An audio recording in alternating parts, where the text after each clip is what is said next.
You can't mistake the sound nor the talent of a track announcer, whose job it is to paint the picture of a horse race, which only lasts almost always in under only 120 seconds. If a picture is worth 1,000 words, then a track announcer can draw a Picasso in 2 minutes. In this week's episode, I talk with Chris Griffin, who gives you the opportunity of trading shoes with a track announcer.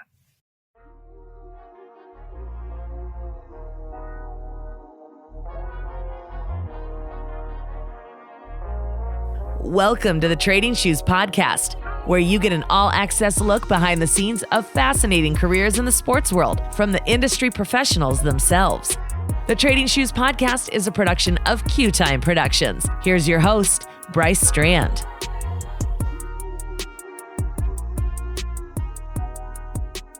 Hello, and welcome to the Trading Shoes Podcast. Thanks for joining us today. For today's guest, I'll be chatting with track announcer Chris Griffin. Growing up in Washington, as a kid, I spent quite a bit of time at Emerald Downs, which is the horse race track in the Seattle area, evenings after school and even on weekends with some friends. I can even remember going there before our graduation for 3 or 4 races.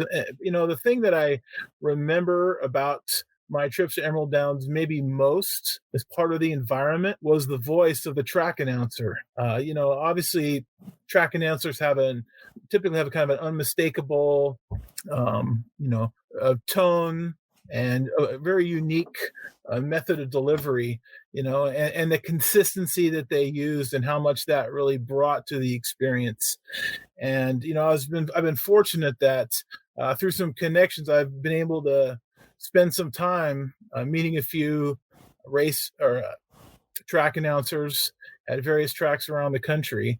And I think one of the things that really is most interesting to me is that, they're all very personable, all the ones that I've met. And I've had a chance to go up there and, a track announcer, you can imagine what kind of stuff they have to do to prepare for a race. And that's some of the stuff that we'll be talking about today. But I could go up there 10 minutes before a race and be introduced to the track announcer, and we'd have a conversation for 5 minutes about anything, horse racing and anything else in between, sharing some laughs, get to know each other. And, just in a whim, the track announcer might say, "Hey, give me just a moment here," flick a switch and say 5 minutes to post, 5 minutes to post race 2. And then they'd flick it off. And it was almost like they never left. They just jump right back in and continue your conversation. And that would continue up until near post time. And as post time came, obviously they had more to talk about as they would introduce the horses as they approached the starting gate, and then as they called the race itself. So that's why I've always felt that track announcers have such a interesting job, and that they bring so much, and they're part of what makes each track so unique. So let's bring in today's guest, Chris Griffin. Chris, how you doing today? Hey, I'm great, man. It's good to visit with you, and thanks for having me on the show. You bet. Well, thanks for coming on. So, before we start, I'm always really interested to find out about people in their different industries and sports, and kind of what got them into sports or their current occupation. But just tell us, where did you grow up, and what were some of your experiences in sports as a kid? How much of a role did that play in your life? Yeah, I think you always go through something to where when you play sports, you knew about the commentators and you knew about the announcers. And I played sports all when I was a kid in high school, and played some college ball as well. And you never even hear those announcers and broadcasters. You hear it a little bit over the PA. But as you're growing up with it, you start having to think, what am I going to do when I'm not playing? And it's not what you're thinking about when you're actually playing. It's when you think about when you're getting older and your body's hurting, and I've been sacked one too many times. And you start thinking about, what else am I going to kind of do? So, I've been calling sporting events and everything for over 15 years now, man. And it's just been a real fun experience for me. And I kind of still get to be a part of the sports world, but now I just have a different role. And I think that for a long time it was built in me real young. I've got the same story as many, that I went to the track with my dad. That was like how we bonded really when I was growing up, and he would take me out, and I loved all the colors and the horses and just the environment. And really enjoyed it as a fan. And I've always been a fan of racing. And it took me a while to get into racing. I was doing some auto racing before, and then I was doing the Globetrotter thing for a long time. And then an opportunity came to get involved in horse racing. And it's been no turning back now. It's just been a wild ride, so to speak, for the last 6 years now. And it's a blast. I sometimes you got to pinch yourself. You're like, this is what I do for work, but it's been a good time. Really enjoy it. So obviously you had mentioned that you had not only obviously done been track announcer in horse racing, but you'd done other announcing roles in other industries. So you mentioned a couple already with the Globetrotters and with auto racing. So tell us more about, maybe more specifically, the time periods or some of the roles that you had and places it's taken you through your announcing career. Yeah. So interestingly enough, I was running restaurants actually for a long time in my 20s. Like, I was in the restaurant industry. I thought that's what I was going to do. But those are brutal, brutal hours. Like, you're working till 3-4 o'clock in the morning. Not many food options at 4 o'clock in the morning. So, there's just a different lifestyle involved in that. And so a buddy of mine actually had mentioned to me that there was this gig going down in Texas. And he said, I just need you to go ahead and go cover for me for this weekend. And it was hard for me to get weekends off at the time, but for whatever reason, I had the weekend off. So I went down to Texas and I went and saw the NHRA drag racing series. Like, I was a part of it. And I went and covered for him that weekend. And as I was doing it, he had mentioned to me that he said, this is what you need to be doing. He said, I know that you love talking, being a commentator, you love sports. And he said, this was not about you filling in. This was about an opportunity. And it was really cool. And I ran with it and started touring with the drag racing tour. And it was a really, really fun, cool experience. Something I didn't know a whole lot about. I don't know about every working part in an engine, but I knew how to talk about things and make it exciting and make it fun. And so, yeah, I ended up doing that for about 4 or 5 years. And it was just a kind of a surreal experience. And there weren't many stops. There were about 21 stops, I think, during that time. But I loved it. I loved every part of it. And then it was just an interesting transition for me because the Harlem Globetrotters thing came up on a total whim. I was just kind of bouncing around and I was looking to do other things.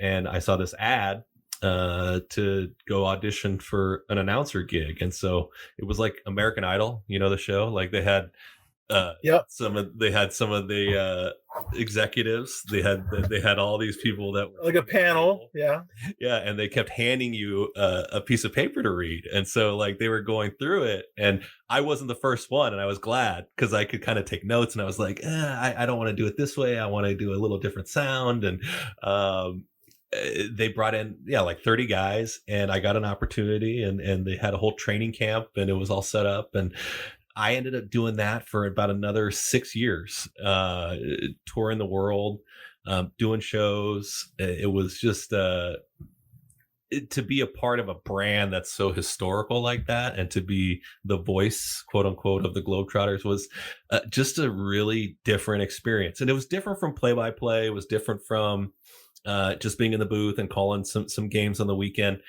This was a 7-day-a-week game every night.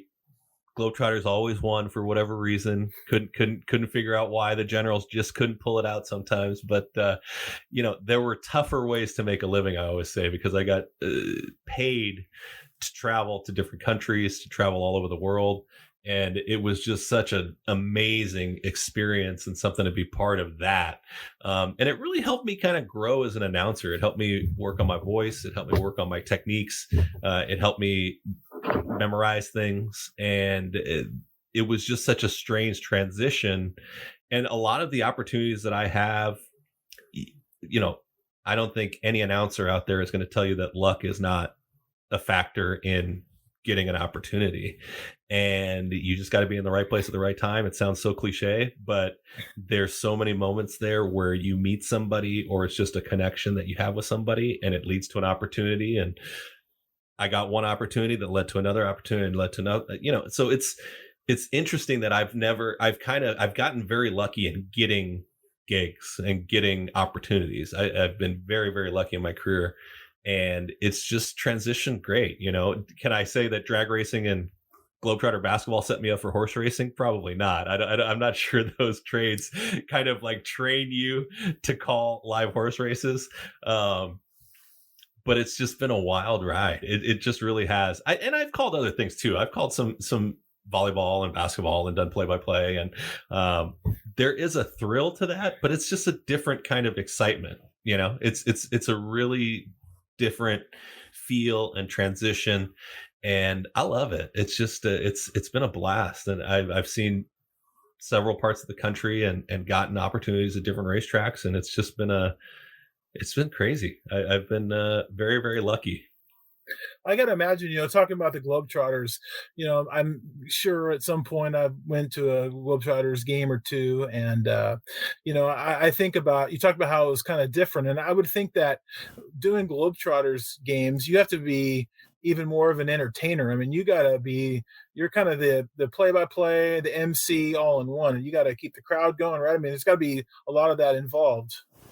Yeah, you sound like with you were an Globetrotters? announcer with the Globetrotters. Sounds like you were announcing for them. You seem to know all the ins and outs. Yeah, it was you act as a narrator. You're a vessel, like the one thing was I was best in the background. I knew who the stars were. That was very apparent. Everybody came, they didn't come to see Chris Griffin talk on a microphone. Maybe my family did, or the people that I got tickets for, or something like that. But right. They're there to see these great basketball players and this great team and this great brand. So my job was just to get people excited, make sure that they knew what was going on. There was moments during the games that you had to make sure people followed along.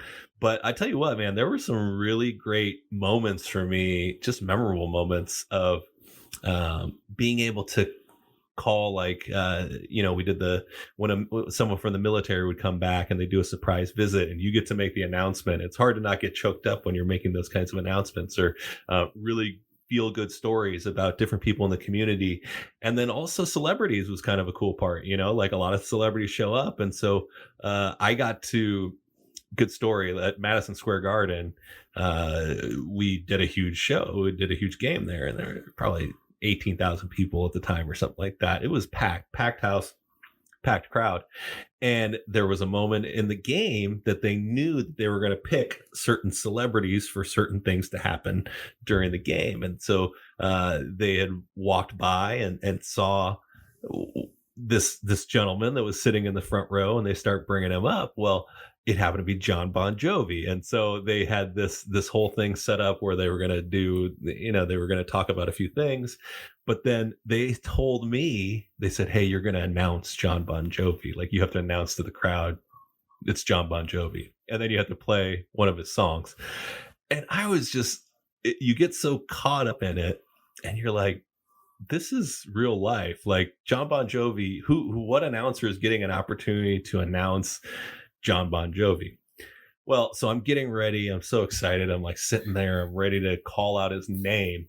And the main guy for the Globetrotters, he ends up stealing my line. He ends up saying John Bon Jovi before I have an opportunity to say it.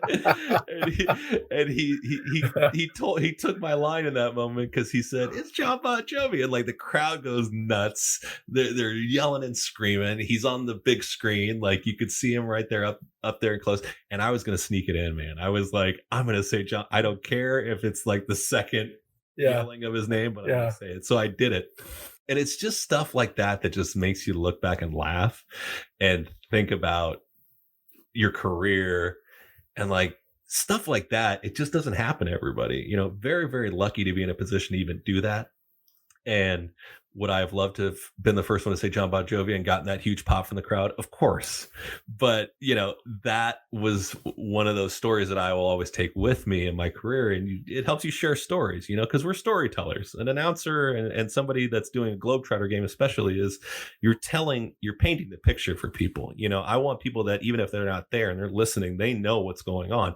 That's the job of anybody. Any good play-by-play guy or any good commentator, announcer, they know how to do that. And that's a lot of talent, and then a lot of it's learned skill too. But it's been great. I will never look back on those days and be like, man, because there were tough days. You're traveling every day. You're in a new city. You're on the move, and it can be a grind. And there's those dog days when you're in the middle of the season. You're like, man, this is a Tuesday in a real small town. But once the lights come on, you get it done, and then when it's over, you shut it off, and you get ready for the next day. And that's very similar to calling races now. Whatever happened in that last race, that's done now.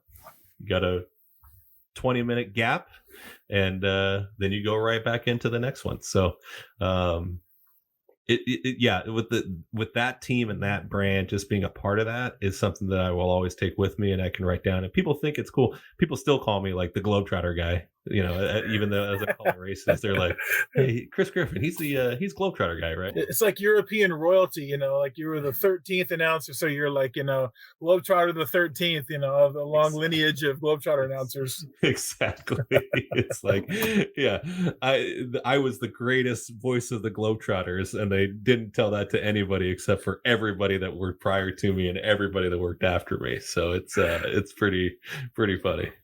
But that's good. I'm glad you shared that, because what you really seemed to share was that all those jobs you've done, there's some sort of uniquity among each of them that's different, but yet there's still a part of it that it's common through the industry of announcing, whether you're doing auto racing or your Globetrotter work or horse racing. But so you mentioned this a little bit before about how fortunate you've been to kind of get what the opportunities that have been presented to you. But how would a track announcer typically work their way up? Is it just straight up through connections and who or and networking, or how does that work for a track announcer? It's a good question. I think I've said earlier in this interview, you got to be in the right place at the right time. I think you put yourself in positions to make the connections with other announcers in the industry, and that can really lead to more opportunities. I mean, the kind of network of track announcers is very small. Like we know how to get in contact with one another. It's not tough to reach out to somebody on the East Coast or the West Coast. And these opportunities do come up. This is an interesting time in the industry in that you've seen quite a few of the great legends retire and kind of move on. And it's created a lot of movement as far as the announcers are concerned, and what your final landing spot might end up being. And I guess you wonder, what is the pinnacle? Like, where am I set and fully happy? For me, my feeling might be a little different from the next guy. Maybe it's to call the biggest races on the biggest day, or maybe it's just to be, very happy for 7 months in that region and feels fine financially, and everything seems like it just works well in that area. And that might just be what works for them. So I think as far as younger guys working up, you're going to have to get that first job somewhere. You're going to have to find that first gig at a racetrack and take that opportunity. And people are listening to you. That's the one thing I learned too, is that somebody's always listening to you. So even when you think you might be calling a smaller race, when I call the fair circuit, we call mule races, and there's, 220-yard mule races. You don't think that people are listening to you call a mule race, but they are. And it's the betting public, it's the people in charge, it's other announcers. And you just start building that brand, and you really start developing your skills and your tone and your cadence and everything that you want it to sound like. But you have to be careful too, that you're making sure you set yourself apart from the other guys, because it does get competitive at sometimes. Of course it does. If there's a job opening and it's something that everybody wants, then you're going to be going up against 4 or 5 other guys that have very good skills and they're very good. So how do you set yourself apart in that setting? I got into it, I'm 39 now. So I got into it in my early 30s. If I had gotten in my mid 20s, maybe my situation would be even more different than it is, because I'd have more races under my belt, more repetition. And right now it's all about reps for me. How do I call more and more races each year so that I'm putting the right piece of work together?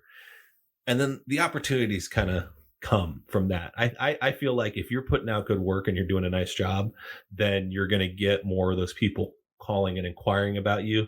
And in this business especially, they'll know how to find you. They can find someone that knows you, an acquaintance, a friend that'll contact you. So I guess to answer the question, it definitely is a who you know type thing quite a bit. We're all really well connected, especially in the racing world. It's a tighter knit sports community. So if they want to find out where you are and they want to reach you, it's really quite possible for them to do that. So as far as me, I'm very happy with the progression I've made, and then we'll just kind of see what other doors open, and then you just cross that bridge whenever that happens.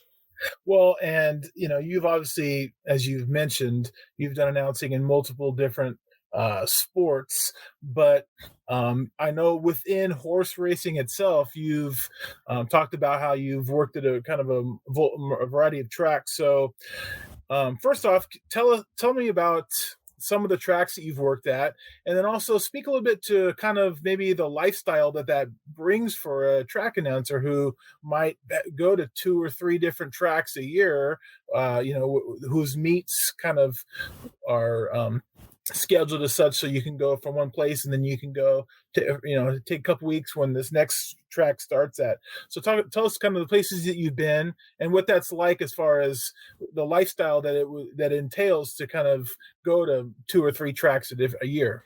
Yeah, a lot of hotels, a lot of travel time.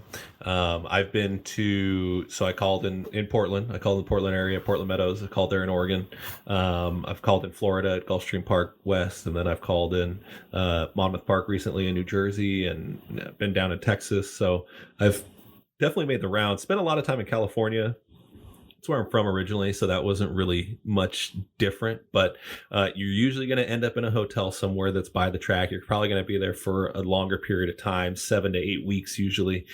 You're right. A lot of the seasons always time up kind of the same. Like they'll start on the same date and they end on the same date, and then it cycles into the next season. So for me, it's about filling the calendar right now, making sure that I can call races year round, and that's a real powerful position to be in this business, especially to be able to call year round. And that's kind of what I shoot for. I can't really speak for the other guys, but I like to make sure that I have opportunities in different regions. And if there's some travel involved, then, so be it. The Globetrotters trained me as far as traveling. Like I got used to the hotel stops and to be in one place. So yeah, I've been all over West Coast, East Coast, Midwest, and it's been a fairly simple transition for me from a traveling standpoint.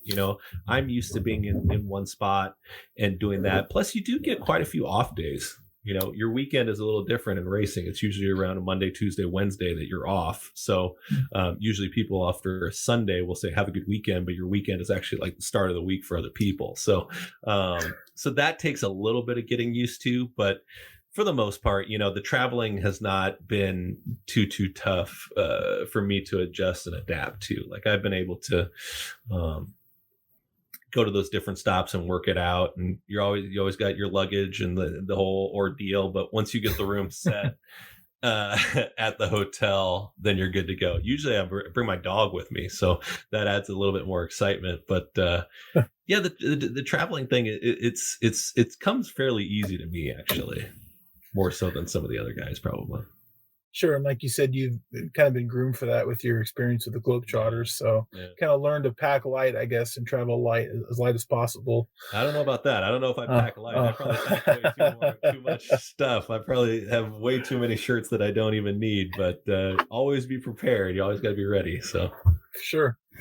Hey, so I think when people think of a track announcer, they think of the speed and certainly the accuracy that it takes to call a race. So trade shoes with us, Chris, and tell us what kind of preparation goes into calling a day of racing. Yeah, so it's quick. I mean, if I'm going to trade shoes with you, you're going to show up middle of the afternoon. You're going to show up usually an hour and a half or something like that. You're going to get the changes, and you're going to get your paper and everything that you need for that day. Usually I'll get a program printed and make sure that I've got, the card set, and then you're going to go through scratches and make sure you're all set there. And then when you actually get to the booth, it's just kind of this Zen moment where you're in the booth and you start kind of pouring through the card. And I use the markers. A lot of track announcers you'll see maybe do the crayons or things like that. And we're just, for me and a lot of the other guys too, is that you're making sure you got the silks right. So if it's yellow silks with blue trim and a red star or something like that, you're going to color that in, and that's just going to help you recognize that horse when it comes out on the track, because most horses end up looking alike sometimes. So you can't look at the horse, you got to look at the jockey, and that's how you differentiate. So you would get out your crayons or your markers, and it seems fairly childish a little bit, but we're all still young in that booth, and you'll start writing those colors down. So when the horses are in the paddock, that's when I start taking a look at those jockey silks. I'll start coloring the 1, the 2, the 3, whoever I can see, then I'll go ahead and draw that. When the horses come out onto the track, that's when your focus has to become real dialed in, because now you've seen them on the track, you know what they look like, you're going to do the finishing touches, and then I'll go through some memorization techniques as far as trying to remember the names. For a long time, I was just doing it in my head. It actually works better when you say it out loud. So I would say, if we were trading shoes in this scenario, like that's the one piece of advice I would give somebody, is that you can actually remember things better when you say it out loud as opposed to just saying it mentally, for whatever reason. And then you get your binoculars set, and I just make sure that they're ready to go. And then I've got this little contraption that other announcers have that I kind of put around my neck, and it's able to give me a platform right here, so that if I need to look down real quick, then I can look at that as a reference. And then the horses get ready to kind of go to the gate around 2 minutes, and you start really getting your adrenaline going at that point. And they start loading them in the gate, and then there's no turning back at that point, because once they're locked and loaded, that race is going to start, and you're going to call that race. And if you've got 9 or 10 races, you're going to do that 10 times during the day. And then you're going to have 24, 25 minutes in between each race, half an hour if you're lucky, but you'll have some time in between those races, and you're going to have to do that whole process again. And so you'll call that entire card, finish things up, make sure you've got all the prices right, and you've transferred all that information. In today's age, you're going to send out a couple tweets and let people know what happened in the racing action, and then you're done. It seems a lot simpler saying it out loud than it actually is, but when you're in that moment of actually calling the races, that's when the cream rises. That's when the talent really comes out, and you show your ability behind the mic. So if it's, let's say it's the third race, it's one thing to be the first race, because in theory you could prepare a lot before that first race. But if it's the third race, so you just finished the second race, I mean, if you got 8 horses, I'm just thinking about, like, how am I going to remember the name of the 1 and the 2 and the 3? I just got 20 minutes here, and I know you talked about kind of coloring the program or whatever you have as far as the silks, but how do you remember? Or are you said you kind of are glancing down every once in a while, but I got to imagine a lot of the time you're not needing to. You're just looking, and when that 2 draws off, the 2, and then you see that the 5 horse, and its name is next. And this horse broke because it's a 6 and it's wearing the orange. It broke slowly. I mean, how do you, in such a short turnaround, know the names of horse, because they were just different than the 2 horse in the last race and the race before that? Right. Reps is one. And, the more you get to practice something, the more you get to do it, the more you get to just kind of get dialed in on it. So I would say just having the opportunity to keep doing more and more races. You're right. You have to make quick decisions and making sure you get the name out and describing the action. You'll hear us sometimes, if I'm saying orange silks during the race, it's probably also reminding myself that horse has orange silks, So as you pointed out, if I remember that name, I've probably memorized that name by saying orange silks is whatever that horse's name is. And so when you're actually watching the race happen in front of you, then it comes easier. And what the audience may be hearing is actually also you helping yourself too.